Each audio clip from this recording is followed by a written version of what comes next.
عمرو نے پریشان ہونے کی اداکاری کرتے ہوئے کہا، نہیں، تمہارا اپنی دنیا میں واپس جانا ممکن نہیں ہے، تم جھوٹ بول رہے تھے، تمہارے پاس ایسی کوئی دوا نہیں ہے، تم جان بوجھ کر وقت ضائع کر رہے ہو تاکہ تم کچھ اور دیر زندہ رہ سکو، شانگو بونے نے کہا۔ نہیں شانگو بونے، میں سچ کہہ رہا ہوں، عمرو نے کہا۔ بس رہنے دو، میرے سوال کا جواب دو، شانگو بونے نے غصیلے لہجے میں کہا۔ اچھا تو سنو، تمہاری عمر 19 سال 2 ماہ اور 5 دن ہے۔ عمرو نے دنوں کے حساب سے دل ہی دل میں سالوں مہینوں اور دنوں کا حساب لگا کر بڑے اطمینان بھرے لہجے میں کہا۔ اس کی بات سن کر شانگو بونا بری طرح سے اچل پڑا۔ او تمہیں کیسے معلوم ہوا میری عمر 19 سال 2 ماہ اور 5 دن ہے؟ شانگو بونے نے چیختے ہوئے کہا۔ اسی لمحے شعلہ شانگو بونے پر گرا اور شانگو بونا آگ میں گر کر بری طرح سے چیخنے لگا۔ وہ آگ کا شعلہ بنا بری طرح سے ناچتا پھر رہا تھا، پھر وہ دب سے زمین پر گرا اور دیکھتے ہی دیکھتے جل کر راکھ بن گیا۔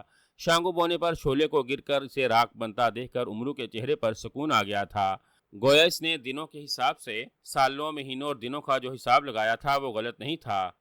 اس نے چونکہ شانگو بونے کو درست جواب دے دیا تھا، اسی لیے شعلہ شانگو بونے پر جا گرا اور اسے جلا کر راکھ بنا دیا۔ دوسرے بونے کے جل کر راکھ ہوتے ہی وہاں جماکے سے تیسرا بونا نمودار ہوا۔ اس بونے کی شکل بھی ماشو اور شانگو بونے جیسی ہی تھی، مگر اس کا رنگ ان دونوں بونوں سے کہیں زیادہ سیاہ تھا۔ میرا نام زنگو ہے، اس بونے نے عمرو کو خشمگین نگاہوں سے گورتے ہوئے انتہائی کرخت لہجے میں کہا۔ او، میرا نام عمرو یار ہے، خواجہ عمرو یار، عمرو نے مسکراتے ہوئے کہا۔ دونوں بونوں کو بیوقوف بنا کر اس نے دوسرے طلسم کے 2 مرحلے ختم کر دیے تھے، جس کی وجہ سے اس کی ہمت اور حوصلہ بے حد بڑھ گیا تھا۔ اس کا خیال تھا کہ دوسرے بونوں کی طرح وہ اس بونے کو بھی آسانی سے بے وقوف بنا لے گا، اس طرح وہ پتال کی دوسری تہہ کے بھی طلسمات کو ختم کرنے میں کامیاب ہو جائے گا۔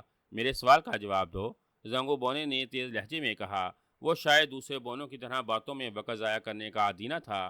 اسی لمحے ایک تیسرا شعلہ ان کے سروں پر نمودار ہوا۔ پوچھو، عمرو یار نے فوراً کہا۔ یہ بتاؤ، تم نے لکڑی کے کمرے سے جو لکڑی کی چابی حاصل کی تھی وہ کس جادوگر بونے کے پاس تھی، اور اس لکڑی کی چابی سے تم نے پتال کے جس دروازے کو کھولنا تھا، اس پتال میں سب سے پہلے تمہارے سامنے کون سا طلسم کھلے گا؟ زنگو بونے نے عمرو کی جانب غور سے دیکھتے ہوئے کہا۔ یہ تمہارا ایک سوال ہے یا 2؟ عمرو نے پوچھا۔ سوال ایک ہے یا 2، اس کو چھوڑو، تم جواب دو، زنگو بونے نے درش لہجے میں کہا۔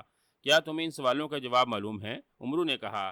لکڑی کی چابی اس نے جس جادوگر بونے سے حاصل کی تھی اس کا نام تو اسے معلوم تھا، مگر اس پتال میں اس کے سامنے کون سا طلسم کھلے گا، اس کے بارے میں بھلا عمرو یار کو کیسے معلوم ہو سکتا تھا؟ اس لیے عمرو نے زنگو بونے کو پہلے ہی 2 بونوں کی طرح بے وقوف بنانے کے لیے سوچا تھا۔ نہیں، مجھے خود بھی ان سوالوں کا جواب نہیں آتے، زنگو بونے نے کہا، اور عمرو یار اچھل پڑا۔ کیا کہا تم نے؟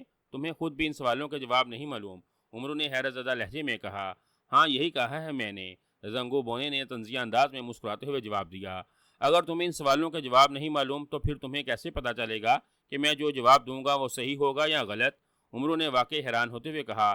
اس بات کا فیصلہ آگ کرے گی، اگر تم نے غلط جواب دیا تو یہ آگ تم پر آ گرے گی، اور اگر تمہارے جواب درست ہوئے تو یہ آگ مجھے جلا کر بزم کر دے گی، زنگو بونے نے لاپرواہی سے کہا تو عمرو حیرت اور پریشانی سے اس کا چہرہ تکتا رہ گیا۔ اس نے سوچا تھا کہ وہ پہلے دونوں بونوں کی طرح آسانی سے زنگو بونے کو بھی اپنی عیاری کے جال میں پھنسا لے گا، لیکن اب ان سوالوں کے جواب خود زنگو بونے کو بھی نہیں معلوم تھے، تو عمرو بھلا عیاری سے اس سے کیا گلوا سکتا تھا؟ پتال کی تہوں میں جا کر اسے ان طلسمات کے بارے میں مگولا سانپ بتاتا تھا۔ لکڑی کی چابی سے جس پتال میں عمرو کو جانا تھا، اس طلسم میں کیا تھا وہ بھلا اس کے بارے میں کیا بتا سکتا تھا؟ عمرو کی پیشانی پر پسینے کے ننھے ننھے قطرے چمکنے لگے تھے، اور وہ قدرے خوف اور پریشان نگاہوں سے زنگو بونے اور کبھی فضا میں معلق آگ کے شعلوں کو دیکھنے لگ گیا تھا۔ جس مرحلے کو عمرو یار آسان سمجھ رہا تھا وہ اس قدر سخت اور خوفناک ہو جائے گا، یہ شاید عمرو کے تصور میں بھی نہ تھا۔ عمرو یار کو یقین سا ہو رہا تھا کہ وہ زنگو بونے کے سوال کا جواب نہیں دے سکے گا۔ اس بار آگ کا شعلہ زنگو بونے کی بجائے اس پر آ گرے گا اور اسے جلا کر بزم کر دے گا۔ اس خیال سے عمرو کی روح تک لرز اٹھی تھی۔